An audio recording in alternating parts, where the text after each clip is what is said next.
Did you know that Bruce Ismay was one of the richest men in the world at the time? He owned 2 mansions, a yacht, and many businesses. But he is perhaps best known for his role as managing director of the White Star Line, which owned the Titanic. So why is he not a household name like the captain of the ship or the so-called captain of industry, John Jacob Astor IV?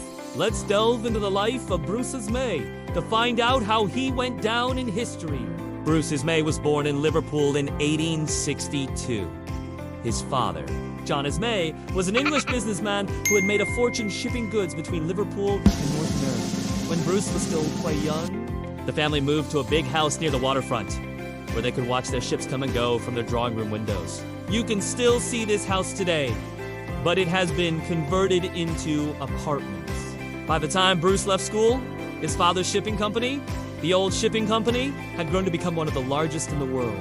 It operated more than 100 ships and carried thousands of passengers across the Atlantic every year. This meant that Bruce had inherited a small fortune by the time he turned 21 and was able to enjoy a life of luxury without ever having to work a day in his life. However, despite coming from such a wealthy family, Bruce was very ambitious and wanted to make his own mark on the world. So, after taking some time off to travel Europe, South America, and North America with his good friend Benjamin Gould, he returned home and got a job working for his father in the family business. When Bruce joined the company, it was known as the Old Shipping Company, but soon after became the American Line after its focus shifted to transatlantic travel by 1897. The company had grown to operate over 200 ships and carried more than 50,000 passengers every year. However, the shipping industry was becoming increasingly competitive, and other companies were starting to build larger and more luxurious ships. If the company was going to continue growing, then something needed to be done.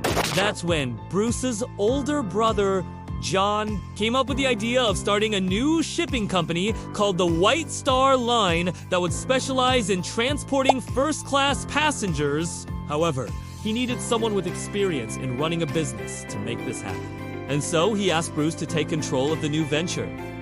While he stayed on as managing director of the American Line, to fund the project, Bruce borrowed money from his father and set about creating the most luxurious ships the world had ever seen. The company ordered 3 massive vessels to be built in Belfast, which would eventually become known as the Olympic-class ships: the Titanic, the Britannic, and the Olympic. In order to succeed, Bruce knew that the ships needed to be bigger and better than anything else on the market. They would need to be the largest ships afloat, capable of carrying more than 3,000 passengers in unparalleled luxury. He also wanted them to have the most advanced technology available at the time, so that they could sail faster and more efficiently than any of their competitors. The result was a trio of vessels that were truly unlike anything else on the seas. The Titanic was the first of the 3 Olympic-class ships to be completed. She was launched in 1910 and began sailing between Southampton and New York in April of 1911.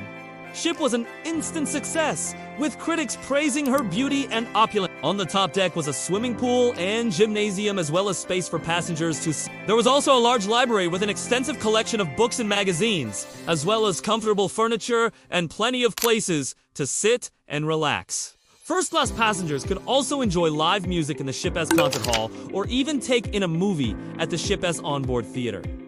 But the Titanic wasn't just about luxury. She also featured some of the most advanced technology available at the time. The ship was equipped with a state-of-the-art engine that allowed her to reach speeds of up to 23 knots, making her one of the fastest ships on the Atlantic. She also had wireless telegraphy, which allowed passengers to communicate with each other and with the outside world. The Ship S officers used this technology to send daily weather reports to shore-based stations so that they could keep track of any potential storms or other hazardous conditions that might affect their voyage. Unfortunately, despite all of these safety features, the Titanic would go down in history for all the wrong reasons. On April 15, 1911, the ship struck an iceberg and sank in the North Atlantic. More than 1,500 people lost their lives, making it one of the deadliest maritime disasters in history. There have been many theories about what caused the disaster, but most agree that a combination of factors led to the tragedy. The Titanic was traveling at a relatively high speed when she struck the iceberg, which may have contributed to the severity of the damage. Additionally, the ship's crew did not have the proper equipment to deal with the iceberg, and the lifeboats were slow to arrive. Finally, many of the passengers and crew were not properly trained in survival techniques, which resulted in needless loss of life. Despite the tragedy, the Titanic remains one of the most famous ships in history. Her story has been told and retold countless times in books, movies, and TV shows. And her wreck continues to fascinate researchers and explorers alike. After the sinking of the Titanic, Bruce Ismay's life changed dramatically. He had hoped that the ship would be a source of great pride for him, and that it would bring him both wealth and fame. Instead, he became known as the man responsible for the sinking of the Titanic and was blamed for the deaths of more than 1,500 people. Although he was not directly responsible for the sinking of the ship, Bruce did make some decisions that contributed to the tragedy. For example, he chose to ignore warnings about icebergs in the area, and he did not take steps to ensure that the ship was properly equipped to deal with an emergency. Additionally, he was slow to respond to the crisis once it became clear that the Titanic was in trouble. Bruce was in charge of the company that owned the Titanic, and he could have done more to prevent the disaster. Instead, he chose to ignore warning signs and make decisions that put profits ahead of passenger safety. As a result of his actions, more than 1,500 people lost their lives, and Bruce Ismay's reputation was ruined. After the sinking of the Titanic, Bruce Ismay tried to rebuild his life and salvage his reputation. He started a new shipping company and began working on projects to improve maritime safety. However, he was never able to escape the shadow of the Titanic, and he died in 1937 knowing that he would be remembered as the man who sank the unsinkable ship. So, what is the legacy of Bruce Ismay? Ultimately, he was a man who was trying to do his best.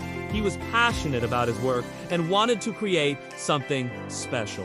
Unfortunately, he made some mistakes that had tragic consequences. However, it is important to remember that he was not alone in making those mistakes. Many people contributed to the sinking of the Titanic, including the ship's captain, the crew members, and the passengers. It was a collective failure that resulted in a terrible tragedy. Despite the mistakes he made, Bruce Ismay was a visionary who helped to create one of the most iconic ships in history. He was a businessman who was passionate about his work and wanted to create something special.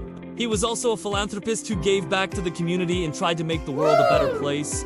Bruce Ismay is often remembered as the man who sank the Titanic, but he was much more than that. He was a visionary, a businessman, and a philanthropist who made significant contributions to the world. In spite of his flaws, he was a complex and fascinating individual who played a major role in one of the most famous maritime disasters in history. Whether you admire him or despise him, there is no denying that Bruce Ismay is a legendary figure who will be remembered for centuries to come. Thanks for watching!